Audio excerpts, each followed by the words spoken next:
as you are seeing this, happy Star Wars Day as I am filming this. Not as you are seeing this, but I'm wishing you a happy Star Wars Day from Star Wars Day. Let's talk some May reading, shall we? Welcome back, or if you are new here, welcome. My name is Katrina and I make bookish content here on this channel every week. I say that like it's a thing. It is a thing. Let's manifest it. And then movie reviews here at the weekend. In the description box below, you will find links to my blog and my Goodreads where you can keep up with what I'm reading in between videos. I've been trying to be a lot better now. I'm a little more settled in my new job about making sure that there are posts on there, because they all got a little bit chaotic. But May reading plans. This TBR may seem a little bit ambitious. There are quite a few books on here. However, a lot of them are quite quick reads. Some of them are literally quick reads. And so I think that we can do this. I think there's a strong possibility that this is a solid TBR as well as an achievable TBR. So let's talk May releases first of all, shall we? May releases. Let's talk May releases that I talked about in my April TBR that I didn't get to. On the 5th of May, aka tomorrow, I have pre-ordered the audiobook of London with Love by Sarra Manning. I'm just looking forward to this one. I'm just digging the cover of it. The fact that they're at like Piccadilly Circus tube station, they're just going in.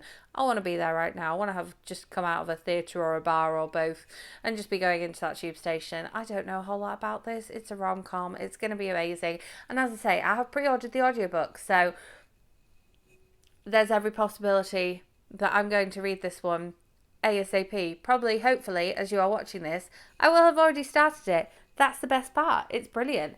Then, on the 12th of May, in exactly a week's time, did not realise it was coming up quite that quickly, we have The Summer Fair by Heidi Swain. The tagline for this one is so sweet.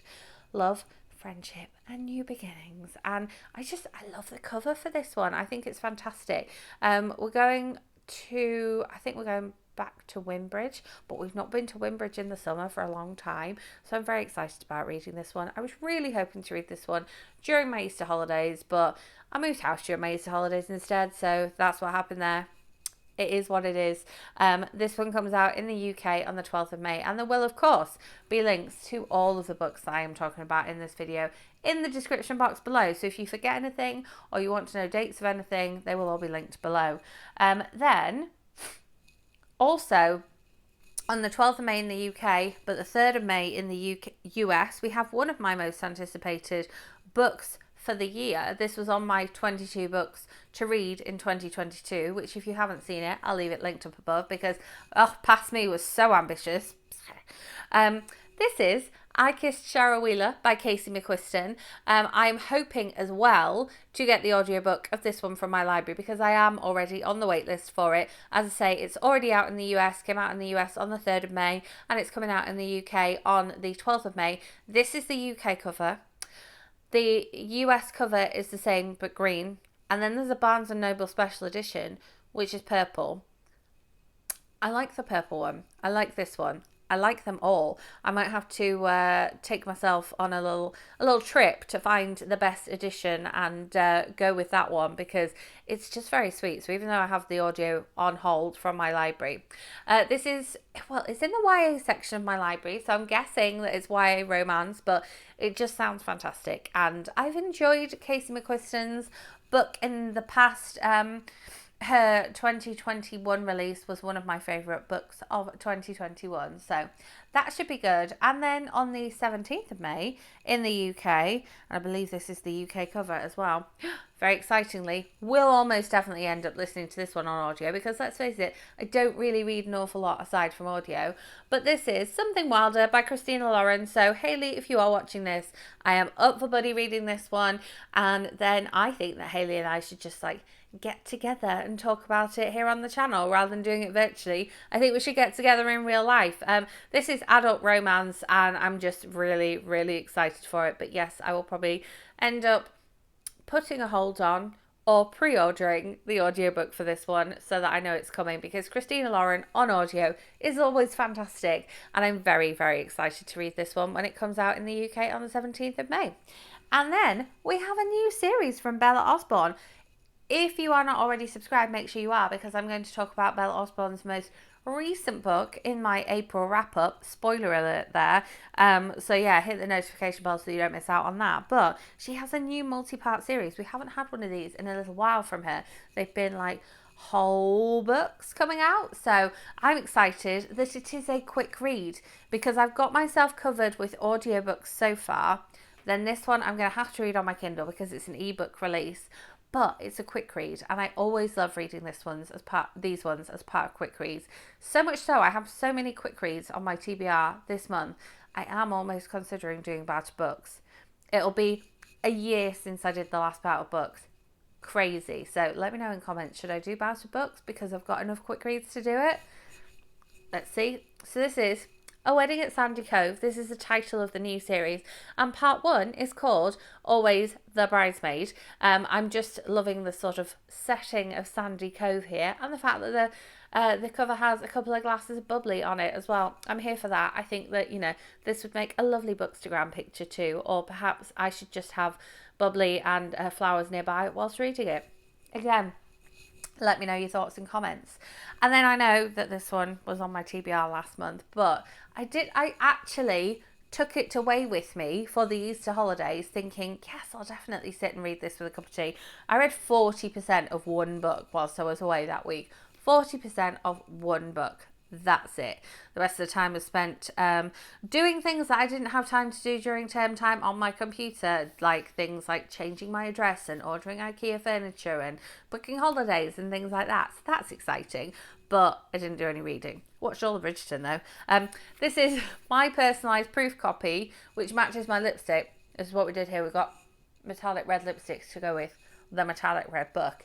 But this is The Guilty Couple by C.L. Taylor. But I love the fact that this is personalised. Katrina, are you ready to meet the guilty couple?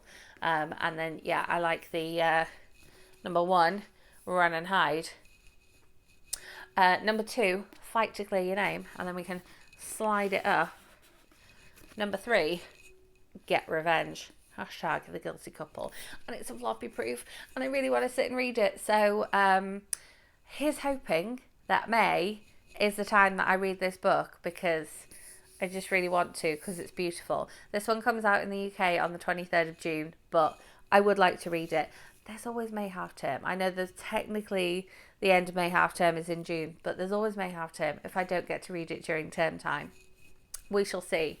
I think I have a weekend coming up where I'm not actually doing anything. I know I'll probably end up working, but fingers crossed. So, then, speaking of quick reads, I ordered, mini book haul at the ready, I ordered all of this year's quick reads in paperback because I do enjoy reading these in paperback. Last year, I vlogged the process of me reading all of these, so I will leave that linked up above, but I'm thinking I might do the same again. So that would maybe stop me from doing Battle Books because I want to pick these up and read these. However, I could set aside my free weekend to read these because they are quick reads.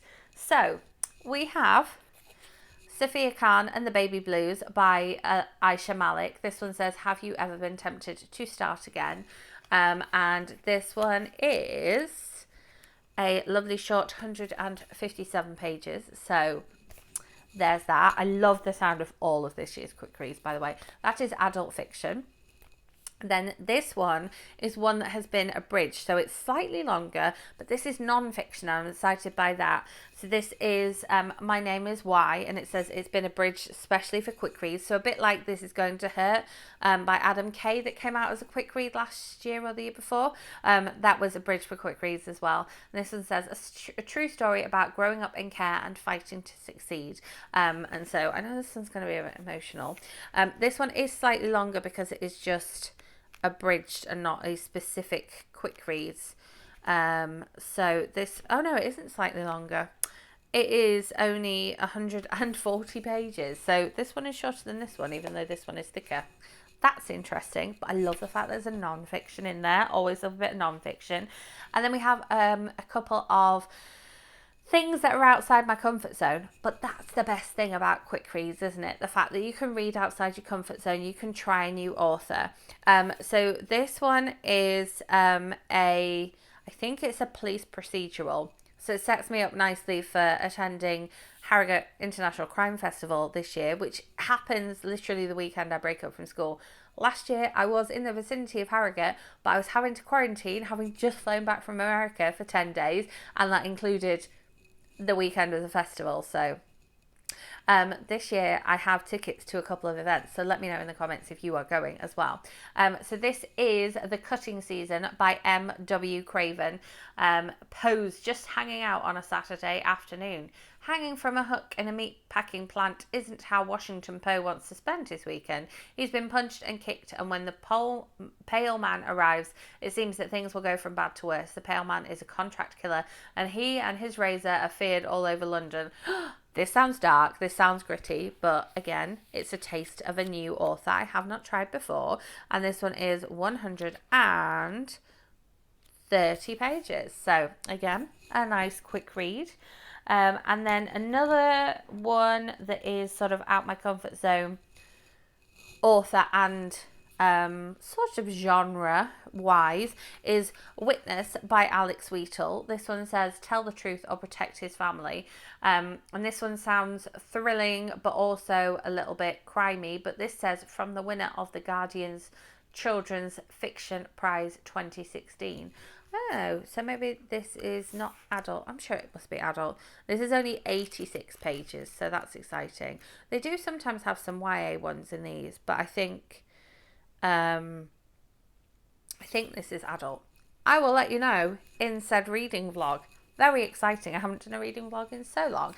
And then a familiar to me author, but one where I enjoyed her first novel, writing of Paula Hawkins, and then did not enjoy her next two novels as much. So I'm excited to read this one. This is Blind Spot by Paula Hawkins. Obviously, Blind Spot. Paula Hawkins wrote The Girl on the Train, and it says you'll never see it coming. How can you say things like this? How can you be so blind? So yeah, I'm looking forward to reading this one. Paula Hawkins writes fabulous thrillers, but as I say, I enjoyed her first one and not so much her ones after that. So this one is 120 pages, in case you were wondering, but the print in quick reads is definitely larger because it is for reluctant readers, for people who have been out of reading for a while, and people who struggle with reading a little bit, and so they're a bit more dyslexia friendly in a way, because the print is that little bit larger. And writing one of these must just be a real skill, because you go into them and they're a whole novel in themselves, as you'll have seen from my previous quick reads reading vlogs. Then we have a person that I know, but I have not read any books by this person. We have The Swimmer by Graham Norton. A man on the beach disappears. What happened to him? So this sounds a little bit like Something in the Water by Catherine something, that I really loved. Oh no, Something in the Water is Paula Hawkins. Something to do with water, by Catherine somebody. It's been a long day. We're filming this after school. So yeah, Helen is a retired teacher living on the Irish coast. She enjoys the peace and quiet, the depth, despite the burden of Margaret, her unpleasant sister. Oh, Margaret arrived 3 years ago for a short holiday, but somehow managed to stay and worm her way into Helen's life. One day Helen sees a man struggling in the sea. She decides to investigate. She doesn't quite know what it is, but something about it feels very strange. And this one is 80 pages. I think I'm probably most excited for this one because I haven't read any of his books, but obviously I have seen his show and I am aware of him, and I've watched Eurovision and I've seen him in Father Ted, so excited for that. And then we have another author that I haven't read. We have Kate Mosse, and this is The Black Mountain. The Black Mountain is set in May 1706, so this is historical fiction.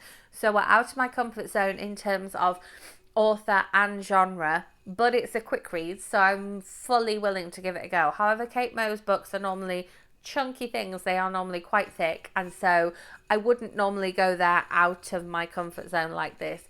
But because it's a quick read, perfectly willing to. And if you subscribe so you get to see that vlog, you will be able to come along on the journey with me 130 pages, this one. So the very first one I picked up was actually the longest.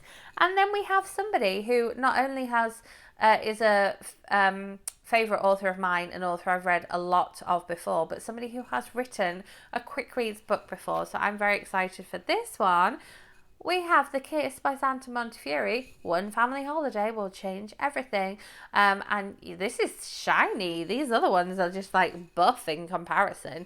This one is so shiny. And this one, sometimes your biggest mistake can also be a blessing. This is adult uplit, I would probably say. I'm not sure really everything that it's about, but it is 115 pages. And yeah, I know that this one's going to be a good time. It's a bit like when I read the Katie Ford one last year. I would love to go back and rewatch my quick reads video from last year, but I'm like, it was so sunny and it was so nice, and I was just not working and just chilling out and reading, and it was lush.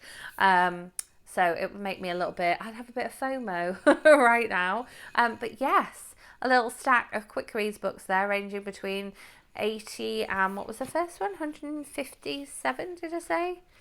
160. There we go, till we get to the acknowledgements. Ranging from 80 to 160. But I will leave a link to the reading agency website that tells you a little bit more about quick reads and gives you all the information about this year's titles. But I vlogged last year's quick reads, so I'll leave that in the end screen for you as well. And I also vlogged the year before's quick reads, and it's some really familiar authors, but it also gets me reading outside my comfort zone. And I have read a quick reads book by an author before and then gone on to discover their back catalogue, so that's exciting. Before we go, I also have a book versus movie lot of books for you today. So we've got May releases, June releases, quick reads, and book versus movie. And it's the 4th of May as we're filming this right now, and I've not finished any of these. So that's where we're at. I have been excited to read the Heartstopper series by Alice Oseman. They don't like pick up nicely. They were tied together. Woo! Heartstopper series by Alice Oseman, which, as you know, is now a Netflix adaptation. Everybody's talking about it. I totally intended on reading these before the adaptation came out, but I didn't get there yet. So I tell a lie. I have on at the weekend, because we got one extra day this weekend. I did read the first one. So this is volume 1. Boy Meets Boy. And one of the things I love the most about this is the detail of the shoes in all of the books. I absolutely adore that, and I really hope that that is a detail that they have carried through to the Netflix adaptations. Don't spoil me, because I've managed not to see like any trailers, any pictures, anything. I've just seen people talking about how good it is. So really hope there's some shoe attention to detail in there. This is volume 2. And I didn't realise as well that the Charlie's sister in this book is what Solitaire is, who Solitaire is about, which is also by Alice Oseman, which was like revolutionary young person writing fiction successfully release thing. So I've borrowed the audiobook of that one. It's not on the May TBR, but I've borrowed the audiobook of it from the library. We'll see what happens.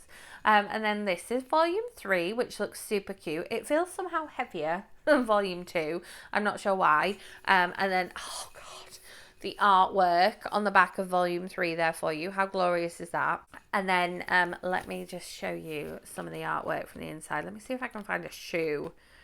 I want to find a shoe picture to show you the beauty. I mean, you saw the shoe on the back of volume 1, but I want to find a bit that doesn't like spoil it, that's just shoes. I mean, that's not shoes, but there is a foot in it.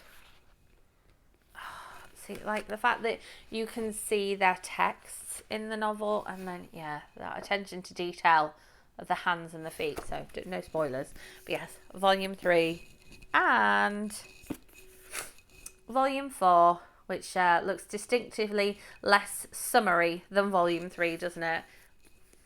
Oh, look at all the cute stickers. So cute. I just love these. And again, like, just the attention to detail in the illustrations. I just think it's fantastic. And it's got a little mini comic at the back as well. And I love the fact that Alice Oseman's bio at the end. Has her particular illustration in as well. I think that's very sweet. So, yes, I do have 8 quick reads, 4 graphic novels for a book versus movie, 1 June proof that I have, and then 4 May releases. Is it 4? Yes, it's 4. 4 May releases? No, it's 5. But one of them's super short and is just an installation thing. So, let me know what you're reading in May. Let me know if you would like to see a quick reads vlog. Let me know if you think I should take part in Battle Books. I've asked so many questions in this video. I will be back with my April TBR for you very soon, so make sure you're subscribed and hit that notification bell so you can see how I did in April, to see how ambitious this May TBR actually is. And you don't want to miss out on that book versus movie. Also, my quick reads vlog, perhaps my Battle Books vlog, and obviously I'm going to see the new Marvel movie this week. A little bit of Doctor Strange action going on. He was fabulous in Spider-Man. And so I'm very excited for that. So you don't want to miss out on my movie review either. So make sure that notification bell gets hit. If you enjoyed this video, give it a thumbs up. Let me know what you are reading this month in comments. And I will see you with my April wrap-up.